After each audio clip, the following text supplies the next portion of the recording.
আসসালামু আলাইকুম। আমরা আজকে জানতে চলেছি বক্ষ অস্থিচক্র সম্পর্কে। বক্ষ অস্থিচক্রের প্রথমে যে বনটা সম্পর্কে আমরা জানবো সেটা হচ্ছে স্ক্যাপুলা। স্ক্যাপুলাকে যদি আমি আইসোলেট করে নিই, এটা হচ্ছে স্ক্যাপুলা, এটাকে আমি আইসোলেট করে নিলাম।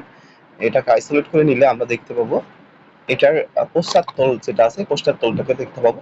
প্রথমে এই পশ্চাৎতলটা হচ্ছে এখান থেকে শুরু করে এখান থেকে এই পুরো অংশটাই হচ্ছে একটা পশ্চাৎতল। এই পশ্চাৎতলকে বলা হচ্ছে কোরাকয়েড প্রসেস। এবং এটার যে সম্মুখ তলটা রয়েছে, এই সম্মুখ তলটাকে বলা হচ্ছে আমাদের কোস্টাল তল। কোস্টাল তল বলা হয়ে থাকে বা কোস্টাল সারফেস বলা হয়ে থাকে। এই যে কোস্টাল তলটা এখান থেকে শুরু করে পুরোটাই হচ্ছে কোস্টাল তল। আচ্ছা, এখন আমাদের যেটা জানার বিষয় সেটা হচ্ছে এটার যে পশ্চাৎতল রয়েছে, এই পশ্চাৎতলে একটি কাঁটার মতো অংশ রয়েছে। কাঁটার মতো অংশটা বলতে বোঝানো হচ্ছে যেটার উঁচু যে অংশটা রয়েছে, এই উঁচু অংশটাকে বলা হচ্ছে স্ক্যাপুলার কাঁটা। যেহেতু এটা স্ক্যাপুলা থেকে নামকরণ করা হয়েছে স্ক্যাপুলার কাঁটা। এবং এই স্ক্যাপুলার কাঁটার যে উপরের যে অংশটা আছে, এই উপরের অংশটাকে বলা হচ্ছে সাব স্ক্যাপুলার। উপরের যে অংশটুকু রয়েছে এটা স্ক্যাপুলার কাঁটা, এটার উপরের যে অংশটুকু এটা রয়েছে এটাকে বলা হচ্ছে সাব স্ক্যাপুলার ফসা।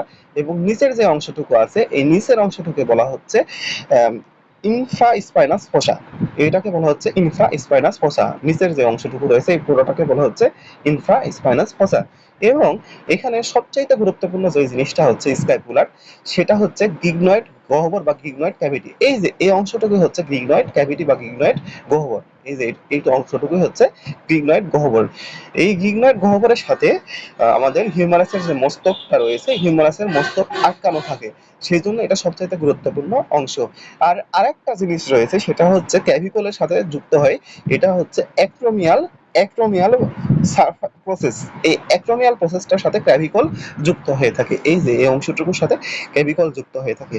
তো এই ছিল মোটামুটি আমাদের স্ক্যাপুলা সম্পর্কে বেসিক ধারণা। ধন্যবাদ সবাইকে আমার এই ভিডিওটি দেখার জন্য।